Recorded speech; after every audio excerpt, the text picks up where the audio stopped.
ခရမ်းကျင်သီးကိုဟင်းချက်စားရုံနဲ့မကဘူးဒီလိုအီတုံတုံခရမ်းကျင်သီးဂျယ်လီကိတ်လှုပ်စားလို့ရတာသိပြီးကြပြီလား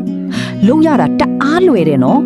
အရင်ဆုံးခရမ်းကျင်သီးတွေကိုအတုံးသေးသေးလေးတွေလှီးပြီးရေနည်းနည်းထည့်ပြီးရင်ကြိတ်ဆက်နဲ့ညက်နေအောင်ကြိတ်လိုက်မယ်နော်ပြီးရင်တော့အဖက်တွေမပါအောင်စကားနဲ့တီချာစစ်ပြီးခရမ်းကျင်သီးရေကိုပကံအလက်စားတစ်လုံးစာလောက်ယူပါမယ်အဲ့ဒီထဲကိုတကြားထမင်းစားစွန်းတစ်စွန်းရယ်ကော်မုတ်ဒါမှမဟုတ်ပြောင်းဘူးမုတ်ထမင်းစားစွန်း3စွန်းလောက်ရထည့်ပြီးအမှုန့်တွေပျော်သွားအောင်တီချာလေးမှွေပေးရပါမယ်ကဲအမှုန့်ပျော်ပြီဆိုရင်တော့မီးပေါ်ပေါ်တင်မီးအေးအေးလေးနဲ့အနှစ်လေးတွေပြစ်ချွဲပြီးတင်းလာတဲ့အထိမနာတမ်းမှွေပေးပါအောင်ရှင်ဒီလိုမျိုးပြစ်ခဲသွားပြီဆိုရင်တော့ပကံလုံးအဝိုင်းတွေကိုအပူရှင်ရှိတော့အမြန်လောက်ထက်မျက်နှာပြင်လေးညီအောင်လုပ်ပြီးအပြင်မှာပဲအေးခံထားလိုက်မယ်နော်သူ့အလိုလိုခဲသွားပြီဆိုရင်တော့ပကံနဲ့မှောက်ချလိုက်ရုံပဲ